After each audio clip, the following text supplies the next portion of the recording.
Hello दोस्तों, veterans, नमस्कार। मैं दीवान सिंह।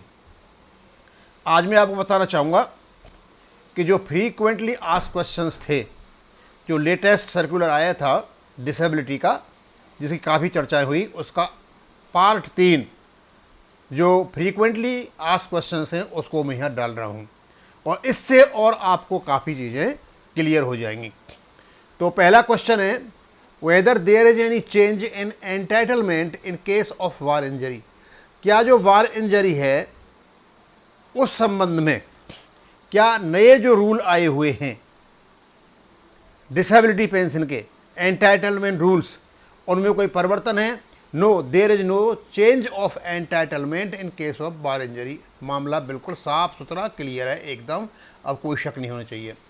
फिर आता है अगला question, whether the disability element will be restored after certain years once the personnel have opted and received one time lump sum compensation like compensation of pension। वो कहते हैं कि आपको पता है कि जो पूरी सर्विस करते हैं उनके लिए दो ऑप्शन रखे हुए हैं। एक तो कैपिटलाइज इंटरम रिलीफ, एक बार में आप सारा ले सकते हो यदि आपको सर्विस में रख लिया जाता है। आप इसको नहीं लेते हो तो आपको इंटरम रिलीफ जो डिसेबिलिटी के बराबर है वो आपको मिलेगा। तो कहते हैं जो सारा पैसा एक साथ ले लेंगे तो क्या पेंशन का जो कम्यूटेशन होता है रेस्टोर हो जाती है 15 साल के बाद, ऐसा कोई रेस्टोरेशन होगा? बोला इस प्रकार का कोई भी रेस्टोरेशन नहीं है। एक बार कैपिटलाइज्ड इंटरम रिलीफ देने के बाद, इंटरम जो कंपेंसेशन है, इंपेयरमेंट रिलीफ देने के बाद, इंपेयरमेंट कंपेंसेशन देने के बाद फिर आपको किसी प्रकार का कोई भी पैसा नहीं मिलेगा। ये आपका उत्तर दे दिया इन्होंने लोग।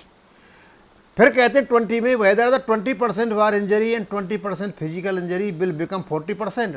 बोला यदि 20% वार इंजरी हो और 20% फिजिकल इंजरी हो तो क्या ये डिसेबिलिटी 40% हो जाएगी? इसका यहाँ पर इन्होंने बड़ा कैलकुलेशन बना रखा है। पहली बात तो ये है कि दोनों 20-20 मिलकर के 40% नहीं होंगी। Composite assessment will be done as explained with example in ER 2023 keeping in view that a person can not be disable more than 100% if physical injury happens subsequent to war injury, then the individual will get benefit of war injury based on 20% disability. However, disability for physical injury will be 16%, 20 to 80%, 100 minus 20% war injury. The composite assessment of disability will be 36% और 20 दिन 36%। अब ये कहते हैं इसको कैसे calculate करोगे?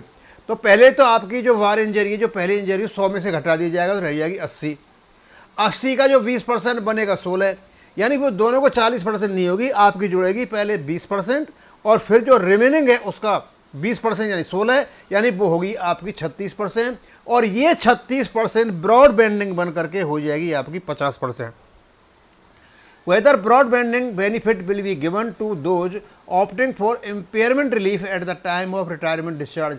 अब आपको ये बहुत अच्छी तरह समझ लेना है। इसका बहुत बड़ा शक हो रहा था कि हो सकता है कि जिनको सर्विस में रख लिया जाएगा पूरी सर्विस करने के लिए, उनको हो सकता है ब्रॉड बैंडिंग का फायदा नहीं हो। अब बिल्कुल साफ सुथरा मैटर हो चुका है कि जो इंपेयरमेंट रिलीफ है वो आपकी डिसेबिलिटी पेंशन के बराबर है। डिसेबिलिटी पेंशन केवल उनको मिलेगी जो इनवैलिडमेंट के केसेज हैं और जो पूरी सर्विस करके आएंगे उसको इंटरम रिलीफ कहा जाएगा। और इसमें भी ब्रॉड बैंडिंग है और आपका जो इनवैलिडमेंट का केस है उसमें भी आपको ब्रॉड बैंडिंग का केस होगा। यदि आपकी 20% डिसेबिलिटी है तो वो 50% हो जाएगी। अब इसमें कोई भी शक नहीं रह गया है। और इन्होंने बताया था कि ये जो कुछ परिवर्तन हुआ है, जैसे डिसेबिलिटी एलिमेंट को इन्होंने इंपेयरमेंट रिलीफ कहा है, ये केवल और केवल इन्होंने किया है उनके लिए जो पूरी सर्विस। अब मुझे ऐसा लगता है कि जो OROP की परिभाषा है उसमें केवल उन्हीं को मिलेगी जो पूरी सर्विस करके आएंगे, चाहे डिसेबल्ड हो चाहे कोई। यदि उससे पहले आप आ जाओगे तो लग रहा है मेरे को कि उसमें प्रीमेच्योर को तो वैसे भी नहीं मिलेगी और जो पहले आ जाएगा इनवैलिडमेंट पे उनको मिल सकती है। लेकिन जो इनवैलिड हो गए और सर्विस कर रहे हो, आना चाहते हैं और रिक्वेस्ट में पहले आ जाते थे, अब शायद उनको नहीं मिलेगी। ये केस आएगा अभी, यहाँ पर किसी ने कमेंट नहीं पूछा, वो हम बताऊंगा मैं। Yes, broad banding benefit will be given to those opting for impairment relief at the time of retirement. अब ये क्लियर हो गए भैया, इसमें कोई शक नहीं होना चाहिए आपको, सारी बातें क्लियर हो चुकी हैं। Whether invalid pension requires minimum 10 years of service. बोला जो इनवैलिड पेंशन आपको मिलती है तो क्या उसके लिए मिनिमम 10 साल की सर्विस चाहिए। आपको पता है कि no provided they have been declared medically unfit for service और सिविल, उनके 10 साल की नहीं चाहिए यदि उनको ये बशर्ते कि उनको मतलब क्या नाम है मेडिकल की अनफिट हो गए और सिविल सर्विसेज के लिए नहीं। एक्चुअली ये कहना क्या है कि 10 साल में तो आपको इनवैलिड पेंशन मिल ही जाती है, लेकिन 10 साल से कम वालों को मिल जाती है। शर्त ये है केवल और केवल वो नाना केसेज में होते हैं कि उनको मिलिट्री सर्विस के लिए तो अनफिट है ही हैं, वो सिविल सर्विसेज के लिए भी अनफिट हो जाते हैं तो उनको इनवैलिड पेंशन मिल जाती है। अब मेरे पास 2 कमेंट हैं। एक है राग नारोक, जय हिंद सर, मैं एक A2 परमानेंट कैटेगरी सोल्जर हूँ, मेरी सर्विस 6 साल है, मैं सेल्टर अपॉइंटमेंट विड्रॉ करके जाना चाहता हूँ, मुझे क्या मिलेगा सर। भैया रगना रोक जी, एक बात बता दूं आपको कि पहले तो आप सेल्टर अपॉइंटमेंट को रिफ्यूज कर देते थे तो आपका केस इनवैलिडमेंट का माना जाता था। अब आप यदि आते हो तो आपका ये ऑन रिक्वेस्ट माना जाएगा, और यदि आप ऑन रिक्वेस्ट आते हो तो फायदे तो आपको सारे मिल जाएंगे, लेकिन OROP में आपको फायदा नहीं मिलेगा। इवन डिसेबल्ड होने के बावजूद भी आपको ऑन रिक्वेस्ट पर डिस्चार्ज हुआ माना जाएगा। तो आप देख लीजिए, यदि आप सर्विस करने लायक नहीं हो, आपको प्रॉब्लम हो रही है तो आप डिसीजन ले सकते हो, लेकिन उसमें यह भी है कि आपकी एज अभी नहीं है और आप इस लायक हो वहाँ से आकर के सिविल में कहीं आप जॉब कर सकते हो और उससे आपकी कंपेंसेशन हो जाएगा, क्षतिपूर्ति हो जाएगी जो आपको नुकसान हो रहा है, तो आप देख लीजिए। अदरवाइज आपको ऑन रिक्वेस्ट माना जाएगा। ऑन रिक्वेस्ट वाले जो केसेज हैं वो OROP में कवर नहीं होते। अखिलेश पांडे कहते हैं ग्रेट इन्फॉर्मेशन सर, क्योंकि इसके लिए जो इन्फॉर्मेशन मैं दे रहा हूँ ये सही कह रहे हैं कि यहाँ बहुत बड़ा कन्फ्यूजन पैदा कर दिया था हमारे ही लोगों ने कि बहुत बड़ा नहीं भारत सरकार ने क्या कर दिया क्या नहीं कर दिया है, लेकिन ऐसा इसमें कुछ भी नहीं था। थोड़ा सा टर्मिनोलॉजी का जो फ़र्क था वो कर दिया था कि जो पूरी सर्विस करके नहीं आते उनको डिसेबिलिटी एलिमेंट कहा जाएगा डिसेबिलिटी पेंशन का, और जो पूरी सर्विस करके नहीं आते हैं और जो पूरी सर्विस करके आएंगे उनको कहा जाएगा इम्पेयरमेंट रिलीफ। वैसे डिसेबिलिटी एलिमेंट और इम्पेयरमेंट रिलीफ में कोई भी फ़र्क नहीं है। जब कोई फ़र्क ही नहीं डाला है तो हमारे हिसाब से उसमें DA भी मिलेगा, और उसका क्या नाम है आपको ब्रॉडबैंडिंग का तो बता ही दिया कि ब्रॉडबैंडिंग भी मिलेगा, तो कोई फ़र्क नहीं होना चाहिए। आगे kindly clarify about income tax exemption. अब सवाल उठता है कि इनकम टैक्स एग्जेम्पशन का क्या होगा डिसेबिलिटी पेंशन पर। बोले ऐसा है सर, जब डिसेबिलिटी एलिमेंट को इन्होंने इम्पेयरमेंट रिलीफ के बराबर मान रखा है तो इनकम टैक्स की छूट तो ऑटोमेटिक हो जाती है। अब तक वर्तमान परिस्थिति में आगे क्या होता है वो देखा जाएगा।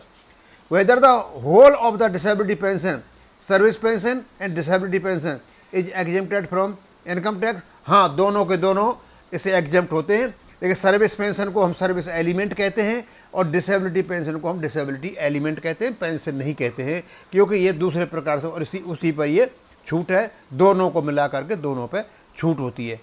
अब मैं और बताना चाहूँगा आपको कि आज मैं इसको ख़त्म कर रहा हूँ, क्योंकि मैंने सोचा कि इसको थोड़ा सा क्लियर कर दें। हमारे जो सर्विंग सोल्जर्स हैं उनके भी फ़ोन आते हैं, वो भी पूछते हैं, तो पढ़ने को नहीं मिल पाता, और दूसरा वो लेटर इतना काफ़ी बड़ा है, तो वहाँ से जब ये फ्रीक्वेंटली आस्क्ड क्वेश्चन मैंने DSW की साइट पर देखे, क्योंकि जब कन्फ्यूजन पैदा होने लगा, थोड़ा एप्रीहेंशन पैदा होने लगा, कन्फ्यूजन में लोग कुछ बातें करने लगे, हमारे लोग उसको उल्टा सीधा बकवास करने लगे, तो भारत सरकार ने MOD से कहा होगा कि उसका क्लैरिफिकेशन दिया, उन्हें क्लैरिफिकेशन दिया, और उस क्लैरिफिकेशन में जो जो चीज़ें थी वो सारी की सारी साफ़ हो चुकी हैं।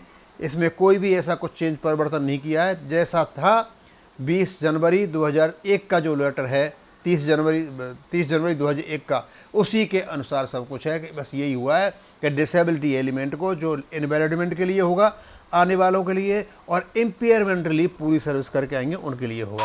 बस इस तरह से। Thank you.